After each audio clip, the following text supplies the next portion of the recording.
Pada pertemuan pertama, materi yang dibahas mengenai Evolution of Public Administration Paradigms. Pada pertemuan pertama berangkat dari pertanyaan fundamental, bagaimana administrasi publik berevolusi dari sekadar mesin birokrasi menjadi instrumen strategis negara. Dalam fase awal, administrasi publik didominasi oleh paradigma klasik Weberian yang menekankan hierarki, aturan formal, dan rasionalitas administratif. Negara dipandang sebagai entitas yang netral dengan birokrasi sebagai pelaksana kebijakan secara teknokratis. Namun, perkembangan selanjutnya menunjukkan bahwa model ini tidak cukup untuk menghadapi kompleksitas modern. Munculnya New Public Management atau NPM memperkenalkan logika pasar ke dalam sektor publik, efisiensi, kinerja, dan orientasi hasil menjadi kata kunci. Akan tetapi, pendekatan ini kemudian dikritik karena terlalu reduksionis dan mengabaikan dimensi kolaboratif serta legitimasi publik. Sebagai respons, lahirlah paradigma New Public Governance (NPG) yang menempatkan negara bukan lagi sebagai aktor tunggal. Pada pertemuan kedua, materi yang dipelajari tentang State Capacity and Strategic Governance. Pertemuan kedua ini memperdalam konsep state capacity, yaitu kemampuan negara untuk merancang, mengimplementasikan, dan menegakkan kebijakan secara efektif. Di sini, diskusi tidak lagi normatif tetapi masuk ke dimensi struktural dan strategis. Mengapa beberapa negara berhasil sementara yang lain gagal? Mengacu pada Fukuyama, governance tidak hanya soal demokrasi atau legitimasi, tetapi tentang kualitas institusi, khususnya kapasitas birokrasi. Negara dengan kapasitas tinggi mampu menjalankan kebijakan secara konsisten, memiliki aparatur profesional, dan bebas dari intervensi politik yang merusak. Namun, konsep ini menjadi lebih tajam melalui pendekatan Vetter Evans tentang embedded autonomy. Negara yang efektif bukanlah negara yang sepenuhnya otonom dari masyarakat, melainkan yang mampu tertanam dalam jaringan sosial ekonomi tanpa kehilangan independensinya. Disinilah muncul keseimbangan kritis antara kedekatan dengan aktor ekonomi dan menjaga integritas institusi. Dalam kerangka strategic governance, kapasitas negara tidak hanya dilihat dalam konteks domestik, tetapi juga dalam konteks global. Pada pertemuan ketiga, materi yang dibahas berfokus pada bagaimana negara melakukan transformasi internal melalui reformasi birokrasi. Reformasi ini tidak sekadar perubahan administratif, tetapi merupakan proses politik dan institusional yang kompleks. Volley menunjukkan bahwa reformasi sektor publik seringkali bersifat kontekstual.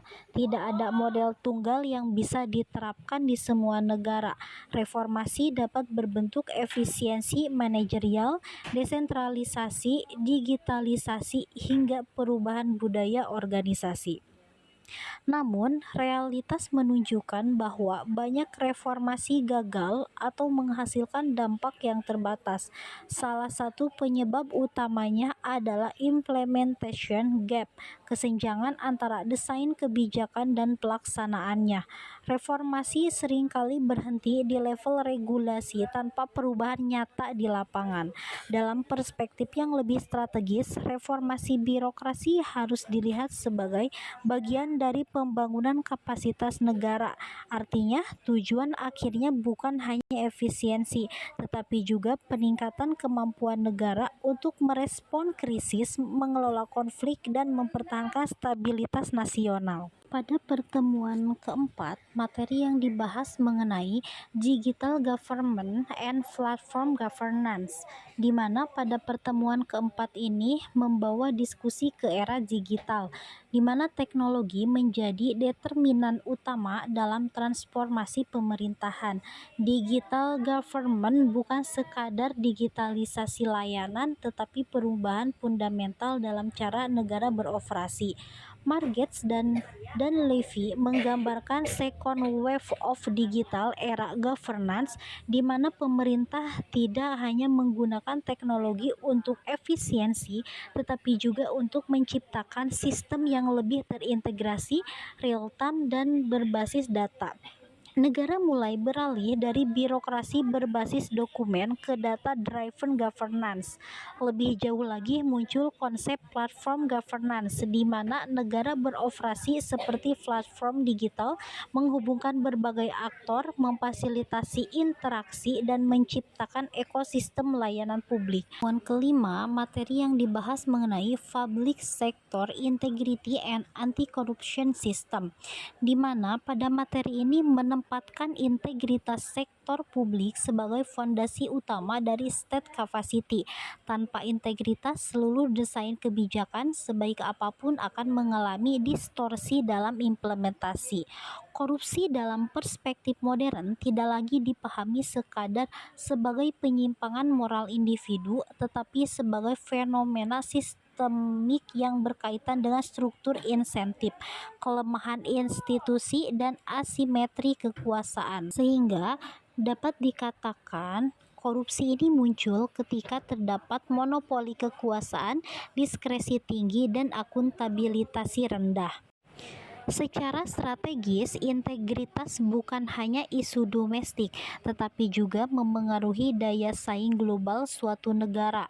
Negara dengan tingkat korupsi tinggi akan kehilangan kepercayaan investor, mengalami inefisiensi fiskal, dan rentan terhadap penetrasi kepentingan asing.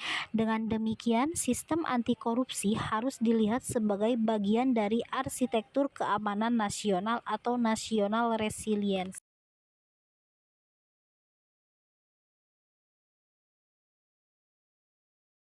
Pertemuan ke-6, materi yang dibahas mengenai Policy Design and Implementation Failures.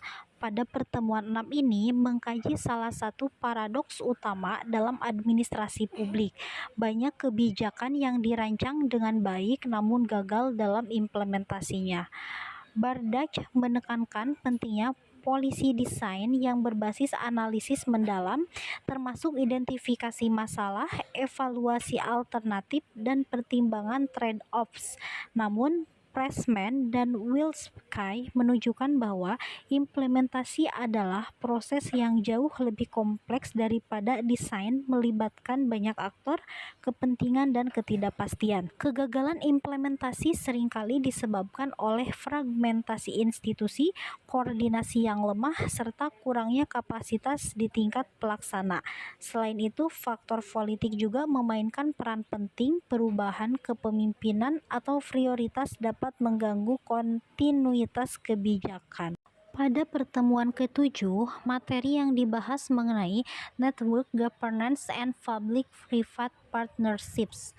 Pada pertemuan 7 ini menyoroti pergeseran dari model hierarkis ke model jaringan atau network governance, di mana negara berbagi peran dengan aktor non-negara.